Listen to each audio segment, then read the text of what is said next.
Masarap pasalamatan ng Panginoon. Ano? Yes, hallelujah. Sabi sa Bible, kahit alam na nila na mayroong Diyos na mabuti, sila hindi nagpasalamat, hindi man lamang nagpasalamat sa Kanya. May verse na yan. Romans. Maganda. Sige nga, hanapin mo nga, Kuya Soseng.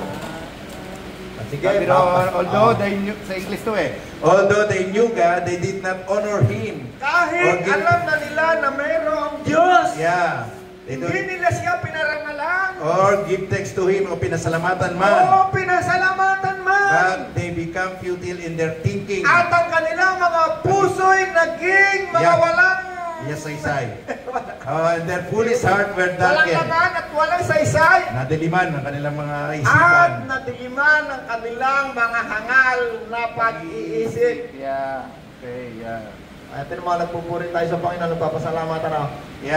Kasi wala dito sa ating hangal. Ang ibig sabihin ng hangal, alam mo na kung ano yung totoo, foolishness. Pero hindi mo pa rin siya kinikilala o hindi mo ginagawa yung dapat gawain.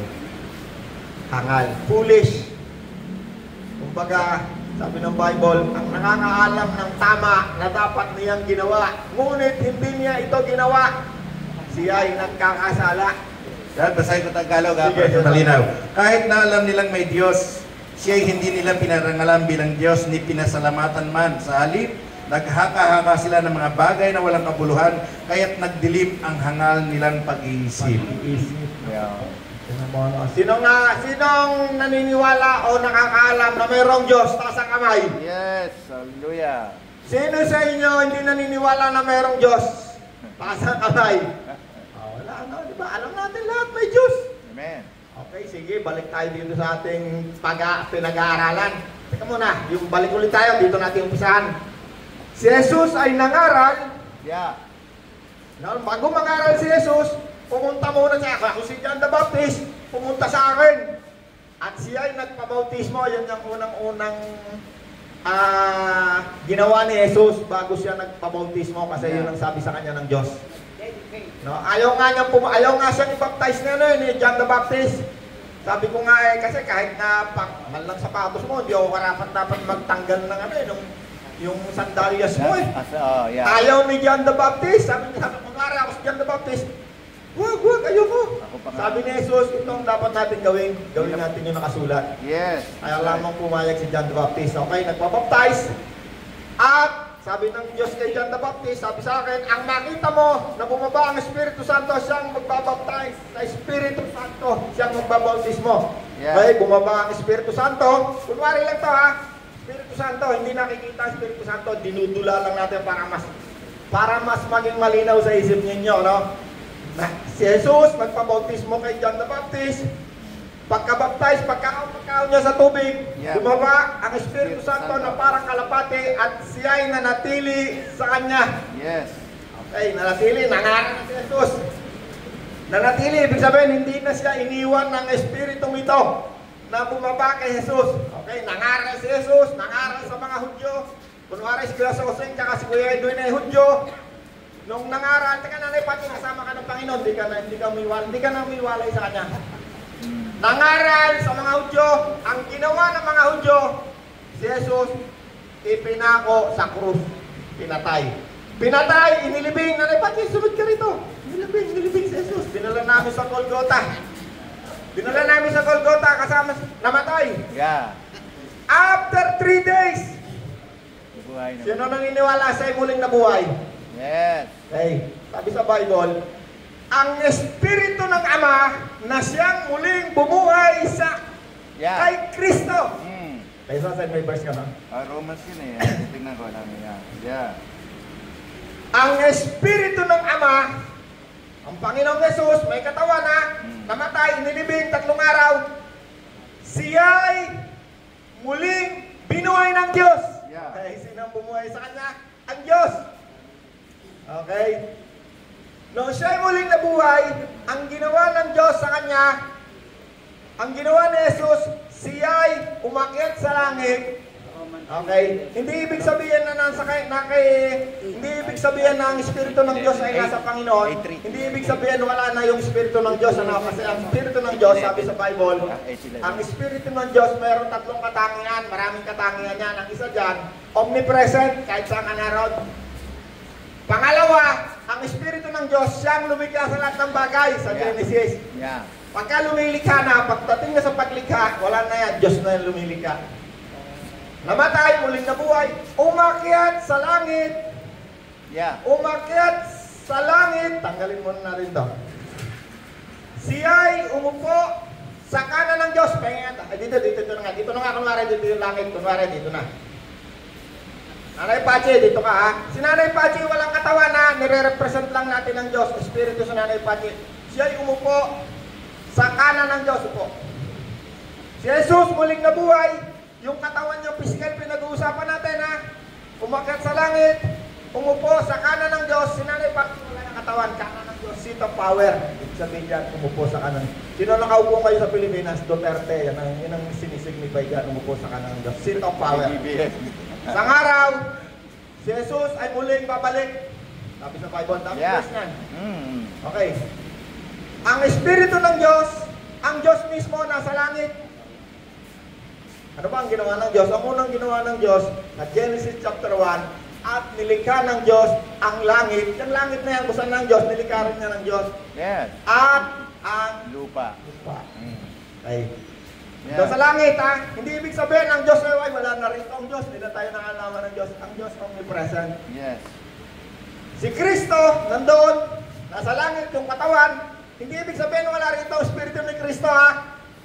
Kasi sabi ni Kristo, bago siya umakyat sa langit, 40 days, no? Yan yung 40 days na ginagawa ng marami sa atin. Bago siya umakyat, siya nangaral tungkol sa Espiritu Santo. Sabi niya, hindi ko kayo iwanan na ulila. Babalik ako. Hindi tayo ulila. No? Yung physical na katawan, andun pa, nasa langit. Sabi niya ako'y babalik. Oh. Okay. Yeah, babalik. Balik tayo ngayon. Andito na tayo ngayon, mga tao. Panahon na natin ngayon, ha? Mag-example ako ng dalawang tao. Pwede, halika. Dali mo upuan mo. Para... Ikaw, halika. Ano neto? Sige. Upo kayong dalawa dyan. Kailangan ko pa ng 6. 1, 2, 3, 4, 5, 6. Yan. Dami. Pagkaiwalay, dito ka. Pagkaiwalay ka, dito ka. Dito tayo, ang topic natin tungkol sa ating katawang nawa ay lubos kayong gawing mabuti ng Diyos ang inyong buong pagkatao. Kaluluwa. Pag sinabi mong tao, may kaluluwa, may espiritu. Okay, 3. Dito. 3. Yeah, bali 6. Teka lang. Gagatlaw sa likod. Teka. Doon muna kayo, wala pa kayo sa ating gula. Katawang laman, yan lang ang nakikita natin. Langit yun, imagine nyo, nandun yan sa langit. Pag sabi nasa ng langit, up there. Okay, nandun sila, ayun ha. Katawang laman, katawang kaluluwa, kasama na yung pag-iisip niya, no? Wala itong tao, hindi natin ito nakikita. Itong dalawang elemento, hindi natin nakikita yan, ha? Hindi natin yan nakikita. Itong dalawang elemento na to, hindi natin nakikita. Katawang laman, katawang kaluluwa, katawang espiritu. Katawang laman, katawang kaluluwa, katawang espiritu. Meron yung 3 elemento, ha? Kahit maniwala ka, kahit hindi maniwala. Okay. Yeah. Si Kristo, sabi ni Kristo, humayo kayo at pangaral ang mabuting balita sa sangdaigdigan. Yes. Nangaral.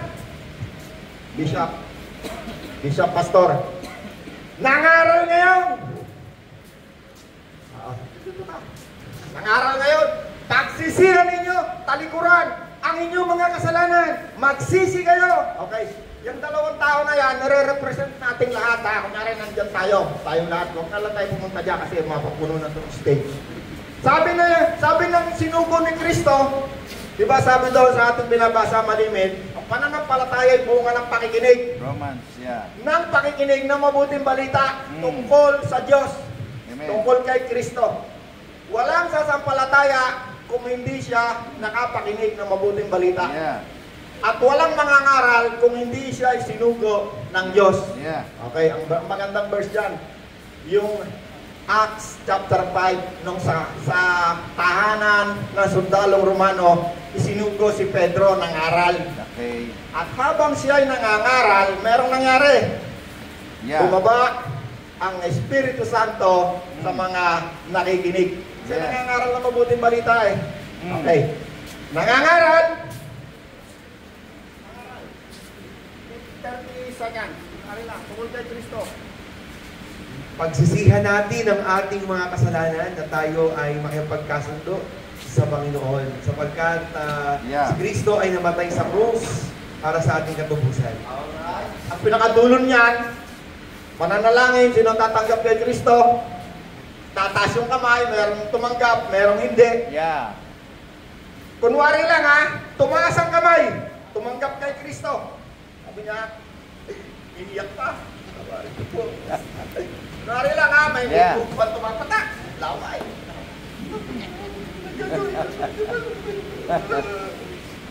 Kasi naranasan ko yan eh. Yeah. Parang naranasan din ng ilan sa inyo. Yes. Tinanggap si Kristo. Wala sa si Kristo, wala na ngayon si Kristo, pero hindi ibig sabihin, yung wala na, yung katawan, pero Yeah. yung Espiritu ni Kristo, Presence nila. yun Yeah. yung kasama ni Pastor EJ na nangangaral. Yes. That's Si right. Pastor EJ, kaya niya nangangaral kasi siya yung dating ganyan. Tumanggap kay Kristo. Okay, tinanggap ang Espiritu ni Kristo. Okay, hold. Kunwari, ito yung Espiritu ni Kristo ha. Si Kristo nasa langit, laman. Ang Diyos, Espiritu, sila ay magkasama lagi sa Espiritu. Pag sinabi mo sa Spirit realm, ang Diyos at ang Panginoon, laging magkasama. Okay, Nanay Pati, ka. Kayo talaga. Oh. Kunwari, ito yung Espiritu ha. Hindi sila naalis pa rin, di pa naman sila nabalik eh. Si Nanay Pachi at ang Panginoon, lagi yung magkasama, lagi magkatabi. Nung nakarinig ng mabuting balita, yung Espiritu ni Kristo, nakasama ng Espiritu ng Diyos, pumasok sa katawang ito, kaya yan nangangaral. Kaya nangangaral ang isang mangangaral dahil siya'y tumanggap kay Kristo at siya'y sinugo ni Kristo. Kasi sabi doon sa ating binasa sa gawa, wala namang mangangaral kung hindi siya sinugo. Yeah. Kung minsan meron nangangaral, yung nangangaral lang niya para magpasikat. Maaring nakita niya, oh may pera pala rito sa pangangaral. Maaring may iba-ibang dahilan. Kaya yung iba, pag mangangaral sa walang pera, sa mga mahirap na tao, ayaw niya eh. Kasi hindi yan sinugo ng Diyos, hindi yan sinugo ni Kristo. Isinugo yan ng kanilang reliyon. Yeah. Yung reliyon nila, merong bilin sa kanila. Doon ka sa bayan. Doon sa maulad na bayan, doon ka. Ito, kahit mahirap, ang tingin niya sa tao, pareho value. So, diba sabi sa Bible, anong halaga ng makaptan mo man ang mga ari-ari-arian sa daigdig kung ang iyo namang kaluluwa. Kaya kaluluwa, pinutukoy ha. Katawang laman, kaluluwa, espiritu, katawang laman. Ayan, magkasaan dyan sa loob yan. Sa loob. Pinakamahalaga, kaya inuutusan ng Diyos ang isang tao matapos na tumanggap kay Kristo dahil sa value ng ating kaluluwa. At ng Espiritu ng Diyos na ibinahagi sa lahat ng tao. Yan ang pinakamahalaga. Yan ang tunay na tao. Yan. Ito isang araw, mula ngayon, soon, tayong lahat, mamamatay. Pupunta tayo lahat sa libingan. Walang hindi mamamatay. 2 tao lang nakita ko sa Bible hindi namatay. Enoch. Si Enoch At saka si at saka Elias. Elias. 2 tao lang.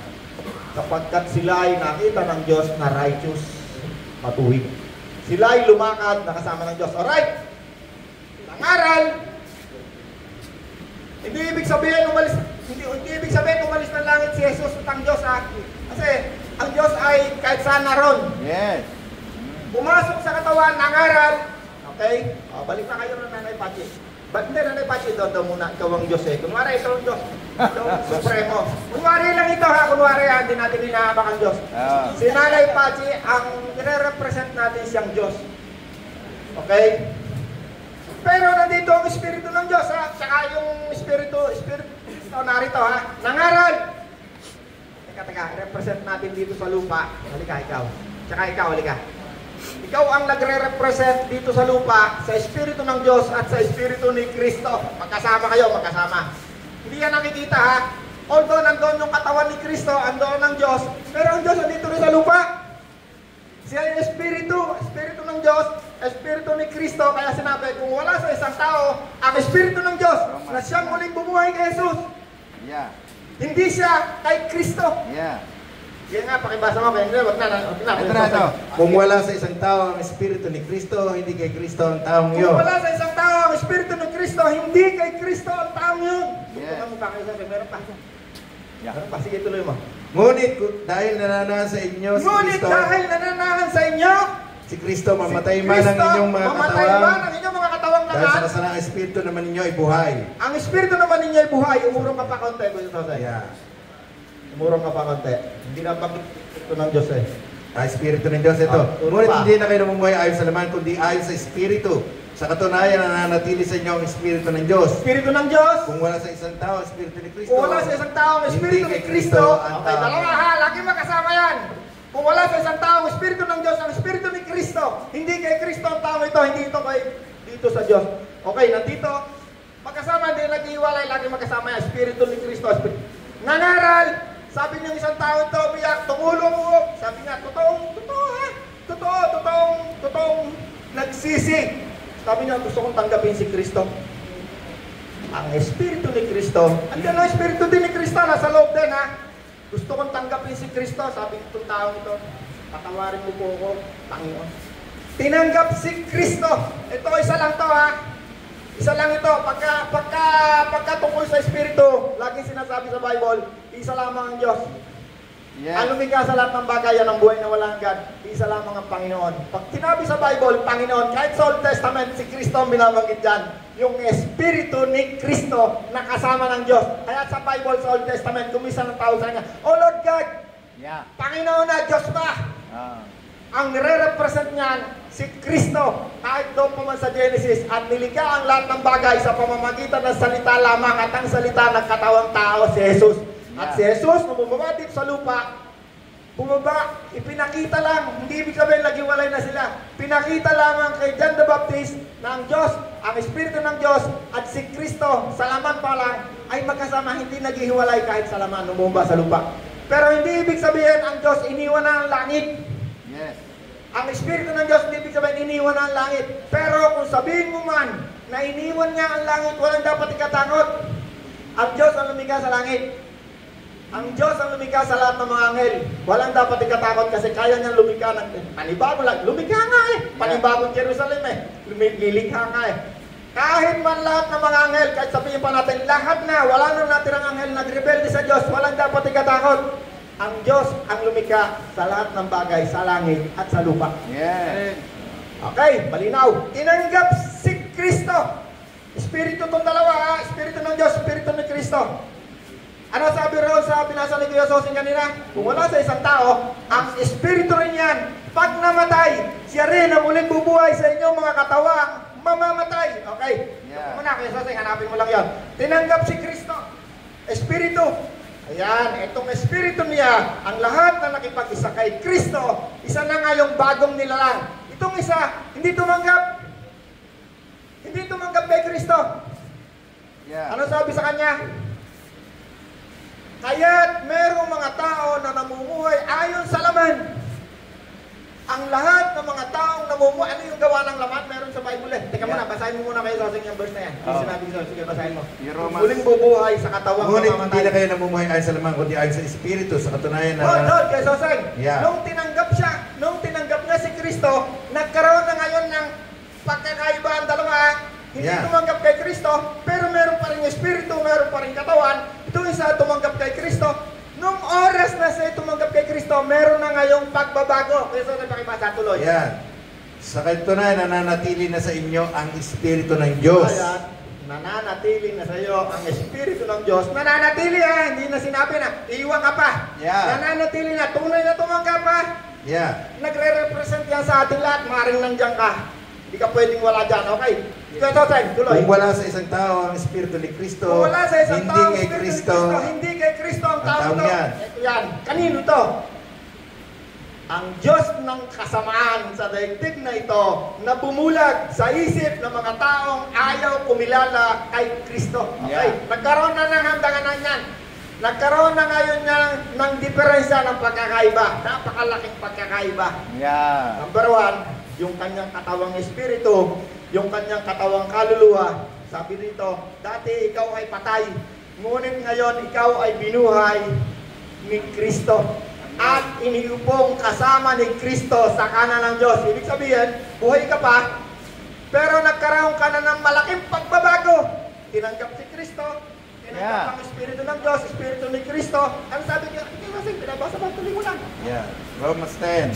8 ulit. Sige, sige. 8, 9. Sabi dito, ngunit hindi na kayo namumuhay ayon sa laman. Ngunit, mula ngayon, hindi ka na namumuhay ayon sa laman. Kundi ayon sa Espiritu. Kundi ayon sa Espiritu. Yung Espiritu na yan, dati, ang tawag diyan ay patay. Hindi ibig sabihin ng patay, wala. Ibig sabihin, hindi nakikipag-ugnayan sa Diyos. Yeah. Itong isa, mayroon ding Espiritu. Pero, kahit siya ay mayroong Espiritu, sabi niya, yung tunay na ugnayang connection sa Diyos, sabi niya, wala itong ugnayan. Bakit? Sabi ni Kristo, ako lang mangandaan para ikaw makapag-ugnayan sa Diyos. Yes. Gusto lang, wala. Pero ito, itong taong ito, pwede itong mangkukulam. Pwede itong nakikipag-ugnayan sa Espiritu, pero hindi banal na Espiritu. Yeah. Kaya sinasabi ko, yung identity ng Espiritu, kailangan alam mo, Espiritu ng tao, siya ay binulag ng Diyos ng kasamaan. Yeah. Ang Espiritu naghahari sa daigdig na ito. 2 Corinthians. Nakikipag-ugnayan pa rin. Sa Espiritu pa rin. Okay. Lagay naman natin ngayon na sino ba dito? Espiritu ng kasamaan. Hindi, kasi na. Halika pa rin. Halika, tuloy. Mukha kang andin. Mabait naman to eh. Paano mga anghel to eh. Kunwari, ito yung Diyos ng kasamaan. Ang Espiritu naghahari sa daigdig na ito. Okay. Ayan. Yan ha. Kunwari yan ang naghahari dyan. Pero dati nung wala si Kristo, pareho lang yan, andyan siya pareho. Nung wala pa si Kristo ha, nung hindi pa siya nakakarinig ng mabuting balita, pareho lang yan, nakikipag-ugnayan ka ng Diyos natin kahit ayaw natin. Ang Diyos na kasamaan, ang Diyos natin. Subalit, nung nangaral, isinugo ng Diyos. Isinugo ni Kristo, nangaral ng mabuting balita. Sumampalataya, nang siya sumampalataya, nagsisit, tinanggap si Kristo ng isa. Yung isa hindi sumampalataya. Yung Espiritu na dating nakikipag-ugnayan lamang sa demonyo, ang kanyang Diyos, ang ating Diyos dati. Ngayon, naputol ang ugnayan, nakipag-ugnayan ngayon siya sa Espiritu ng Diyos. Dito nag-umpisa yung tinatawag na buhay. Kaya sa may babasahin ka? Babasahin ko to. Sige. Sinunod ninyo noon ang masamang takbo ng mundong ito. Dati! Yeah. Sabi, dati wala pa si Kristo ha? Sige, At napailalim kayo sa prinsipe ng kasamaan. Napailalim tayong lahat sa prinsipe ng kasamaan. Ang Espiritong naghahari Espiritong naghahari sa mga taong sa ayaw mga pasakop. taong ayaw pasakop kay Sa Diyos. Kristo, sa Yeah, Diyos. yeah. Tayo dati ha? Okay, subalit ngayon, Ngunit napakasagana ng pag-ibig ng ngunit Diyos. napakasagana ng pag-ibig ng Diyos. Yeah, at Dati napakadakila. tayong, at napakadakila. Binuhay tayo niya Dati kasama. tayong patay, Binuhay. tayo'y muling binuhay. Okay, hindi pa namamatay ang physical na katawan na. Kaya ang Bible pa nagsasalita yan. Huwag mo isipin na yan ay lagi na lang literal. Ang sinasabi doon, dati tayong patay, yung mga katawan na yan, na espiritu natin at kaluluwa na hindi nakikipag-ugnayan sa Diyos, ang ating pag-iisip, wala yung iniisip tungkol sa Diyos. Hindi sa laman. Yeah. Dati tayong patay, okay? Anong ginawa kayo sa sa'yo? Yeah, Tayo'y binuhay! Binuhay ng Panginoon. Ay, Yeah. hindi pareho binuhay kasi buhay pa naman ang katawan eh. Ang binuhay lang yung tumanggap kay Kristo. Oh, Yung sabi kanyang dito sa espiritu at 5, kaluluwa, tayo binuhay niyang kasama ni Kristo tayo'y binuhay niyang kasama ni Kristo. nung tayo Ikaw kausap, tayo ang nagsasalita dyan ay sino? Si Apostol Pablo. nung tayo mga patay pa dahil sa ating kasalanan Ang at kinakausap ni pagsuhay. Pablo, yung taong tumanggap kay Kristo, dati tayong patay, hindi na pwede kausapin yung patay. Patay pa rin eh. Patay pa rin hanggang ngayon, hindi tumanggap kay Kristo. Sabi ni Apostol Pablo, dati tayong patay. Ngunit ngayon, tayo'y binuhay na kasama ni Kristo. Yeah. Okay. Ito nagkaroon na ng buhay, nagkaroon na siya ngayon ng ugnayan. Itong isa, nananatili siyang patay, walang ugnayan sa Diyos. Pero maaaring yan eh, espiritista yan, maaaring yan. Ang dami kong nilalang tao. Kami, diretso kami sa Ama. Kausap namin ng Ama. Yeah. Akala nila yun ang Diyos. Sabi ni Jesus, walang makakaparang sa Ama, kundi sa pamamagitan ko lang. Yeah, ni Kristo. Yes. So siya'y nakikipag-ugnayan sa Espiritu, akala niya yun ang Diyos. Kaya nga sabi, ang kanyang Diyos ay Diyos ng kasamaan na dumadaya sa isip ng mga taong ayaw pa kumilala sa Diyos. Yeah. Second kay Corinthians Kristo. 4. Alright? Okay. Buka na muna, mapapagod ka. Hindi sila sumampalataya sapagkat ang kanilang isip ay binulag ng Diyos. Hindi siya sumampalataya sapagkat ang kanyang isip Ay binulag ng Diyos ng kasamaan. ay dinaya ng Diyos ng kasamaan. Okay, Yeah. bakit? Kasi kung si Kuya Edwin ay babaero, lahat na ng ero, sugalero, lahat na ng ero, drogerero, lahat na ng rero, ang kanyang katawan nagpapasasa sa kasamaan, ayaw niyang magsisi. Yes. Maaaring nakikita lang natin, mayroong tumatanggap. Kunwari, Panginoon, tinatanggap ko ang buhay na walang hanggan, ang buhay na masagana, kasi lahat ng tao, lahat ng mga ayaw dyan eh. Pero yung pagsisisi, katulad ng ginawa nito, Panginoon, hindi ko nagagawa eh. Ayaw ko na. Patawarin mo ko. Yun ang pagkakaiba ng dalawang tao, no? Kaya maraming tao nagkakamali eh. Bakit kasi ganun, tumanggap na kay Kristo, pero bakit ganun pa rin ang buhay? Hanggang ngayon, 10 taon, 30 taon na, ganun pa rin ang buhay. Kasi hindi siya talaga tumanggap kay Kristo. Hindi pa siya naliligtas. Ang Espiritu ni Kristo na banal, holy, wala pa sa kanya. Kasi hindi naman siya nagsisi. Ang pagsisisi, yung tunay na pagsisisi, Diyos lang nakakakita sa puso. Yeah. Maaring ngayon, pumatay ka ng tao. Maaring ngayon, pagka hingi mo ng tawad kay Diyos, maaring nakita ng Diyos, tunay yung pagsisisi mo. Pinatawad ka na. Kinalimutan na lahat ng iyong kasalanan kasi ang pagsisisi sa Diyos, pag ikaw ay pinatawad, ang lahat ng kasalanan mo pinapawi. Wala na record. Yeah. Ang naglalagay lang ng record mo, mula nung ikaw ay nagkaisip lahat ng kasamaan, ang naglalagay ng record, yung Diyos ng kasamaan, nakasama ng iyong espiritu. Yan ang naglalagay ng record, kaya hanggang humarap yan kay Kristo, lahat ng ginawa niya mula nung pagkabata, nandito yan, naka-storage yan dito sa isip. Itong espiritu niya, nakasama na nandirito sa kanyang katawan, pero hindi gumagana tungkol sa Diyos. Ang sinusunod niya ay buhay sa laman. Anong gawa ng laman? Hindi maikakailang gawa ng laman. Sabi ng Bible, ano yun? Paglalasing, pambababaero, pagnanakaw, pagpatay, pagkainggit.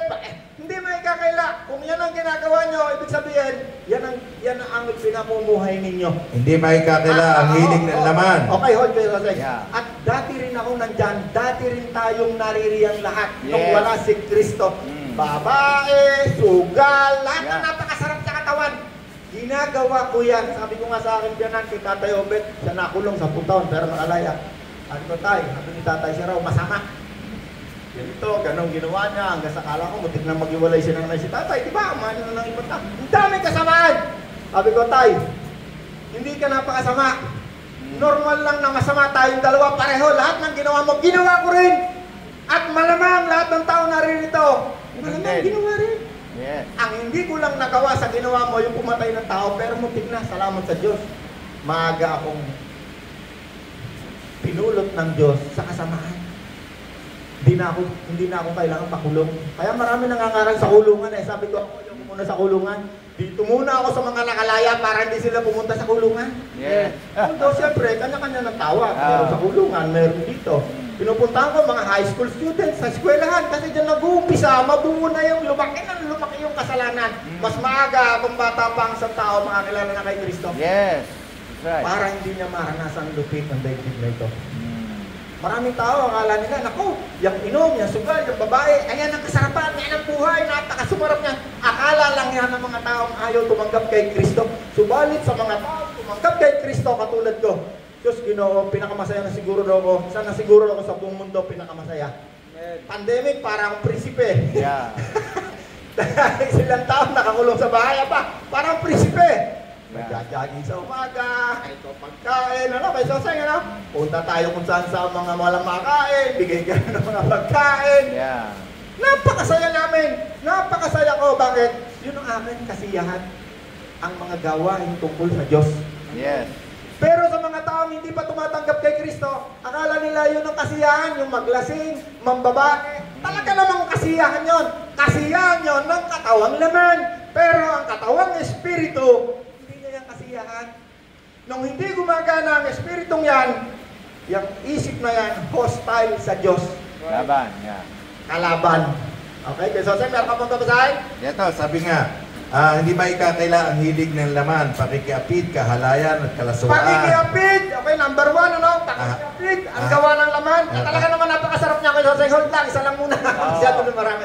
Hindi maitatago ang gawa ng laman. Pakikiapid. Dati ako nakikiapid. Yeah. Ay, pag niligawan kita, pag gusto mo ako, halika na, kasi mo gusto. Nakikiapid, normal. Yun Yeah. ang kasiyahan ko. Bakit? Wala si Kristo. Yes. Wala ang Espiritong mabuti.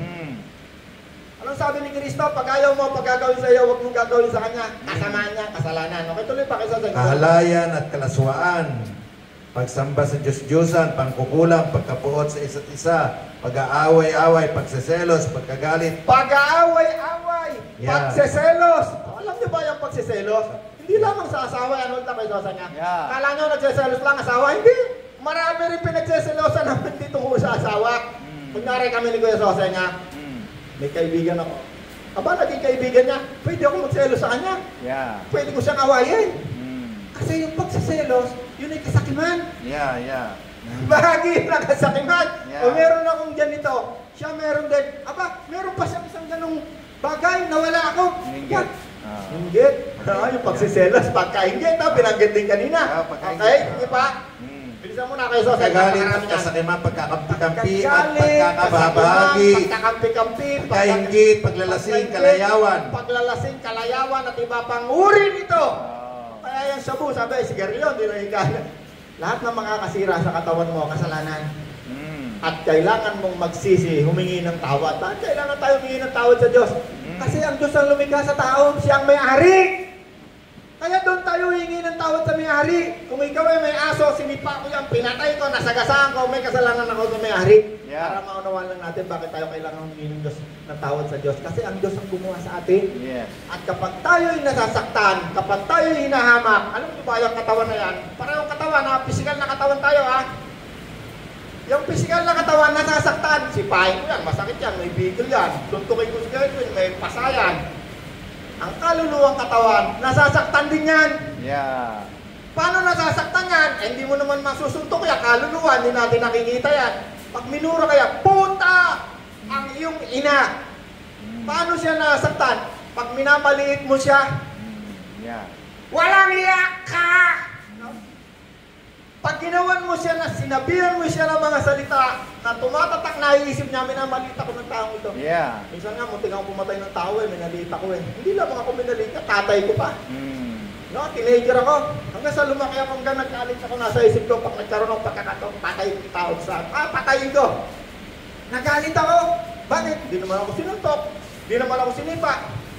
Minaliit ako. Hindi lang pagkatao ko, pati magulang ko, minaliit. Hinamak. Nasasaktan ng pisikal na katawan. Nasasaktan, di ba? marami pang bagay na yung inyong pisikal, yung inyong katawang kaluluwa nasasaktan. Okay? Okay, sige, basa pa tayo ng verse. Yeah. Pero makakay, ng salamin, iwan ko. Nasukat. Epat Sige, basa tayo ng konti. Okay, nakita ng Diyos, Genesis 6:5, laganap nga ang kasamaan ng tao sa daigdig. Wala na silang iniisip, kundi puro kasamaan. Okay, kung si Kristo hindi tinanggap ng taong ito, kung hindi ko tinanggap si Kristo, babalik ulit tayo doon sa panahon ng Genesis kung saan winasak ng Diyos ang daigdig sa tubig. Lahat tayo babalik muli sa kasamaan. At nakikita na natin ngayon. Punta ka sa ibang bansa, mga bakla, sila na. Yung kung ano yung kasalanan ginawa sa Genesis, yung dalawang sinunog, Sodoma, Gomora, bumabalik na ngayon. Mayroong mga lugar, ang mga babae hindi na nag-asawa ng babae. Mayroong mga lalaki sa lalaki. Bakla tomboy, bumabalik na sa kasamaan ang mga tao. Bakit? Yung nasa ng laman ng mga taong ayaw kumilala kay Kristo. Ang kanilang pag-iisip, kaluluwa, ay binulag ng Diyos ng kasamaan. Bakit? Ang kanilang espiritu hindi nakikipag-ugnayan sa Diyos. Nakikipag-ugnayan lang niya kung ano-anong masasamang espiritu ang kaugnay niyan. Yeah. Subalit yung isang taong nagsisi, tumanggap kay Kristo, sa espiritu ni Kristo, nakasama ng espiritu ng Diyos, hindi na yan madadaya pa kailanman ng kasamaan. Dahil kapag gumagawa ng kasamaan niya, ang katulad niya na isang taong nasa ibabaw ng apoy, hindi yan makakalis. Yeah. Kuya Roland, ikaw ba? Hindi ka na gumagawa ng kasamaan. Kapag ako'y gumawa ng kasamaan, hindi ako makatulog sa gabi. Wala ang kapayapaan. Yes. Pagkat ang Diyos na aking tinanggap ay Diyos ng kapayapaan. Yan. Kapag ikaw ay gumagawa ng kasamaan, pwede pa rin makagawa. Pwede pa rin. Pero hindi siya mananatili. Yan ang kaibahan ng isang taong tumanggap kay Kristo. Hindi na siya kailanman mapupunta sa impyerno. Kung Yes. tunay na tumanggap kay Kristo, bakit? Ang pag-ibig ng Diyos ay napakalaki. Yes. Gagawa at gagawa ng paraan ng Diyos para ikaw ay manumbalik. At ang isa riyan, yung Espiritong Banal na yan na nandito sa katawan, pag gagawa yan ng kasamaan, nasa isip pa lang, pupunta pa lang, andito pa lang sa isip ha. Espiritu, kaluluwa, nasa isip pa lang, kasi yung katawan na yan, hindi gagalaw yan kung di dadaan dito sa isip, kaluluwa. Hindi yan gagalaw, walang gagalawin niya, kahit yung mata niya, hindi kikisap yan pag hindi sinabi lang. Yung pag napapasiyar yan, hindi yan pupunta sa siyar kung hindi siya nasabi ng isip. May mga electronic connection niya sa isip. Naiihi ako, natatai ako, kikirap ako, na-update ako, bugurap. Lahat ng galaw ng katawan niyan, hindi yan gagalaw kung hindi dadaan sa pag-iisip. Kasama na riyan yung kanyang pagdidesisyon kung siya gagawa ng masama o mabuti. Yan. May naunawaan tayo? Yes. May naunawaan kayo kahit pa paano? Meron. Hallelujah. Ano oras na, Rod? Meron pa? Di pa ako nag-uumpisa sa topic. Meron pa na oras na? Wala na! 3 minuto. Okay. Alam nyo, lahat ng mga verses natin, yung pinag-aaral natin, gusto ko sanang basahin nyo nandyan. Andyan lahat. Andyan lahat siya. Makikita mo siya lahat dyan. Yeah. At ikaw, kung ikaw ay nakaupo dyan, hindi ko alam kung ikaw ba'y tumanggap kay Kristo o hindi. Tingnan mo na lang yung pinag-aralan natin ngayong araw kahit hindi ako nagbasa ng verse, Kuya Soseng bumasa ng verse. Hindi pa nga ako nag-uumpisa sana mag-uumpisa ng mga verse na mga nakaraan natin, padadaanan mo sana yung makikita mo lahat yan ng makalinaw. Yes. Palakpakan natin ang Diyos! Yes. Yan, maraming salamat sa inyo lahat. Amen. Ikaw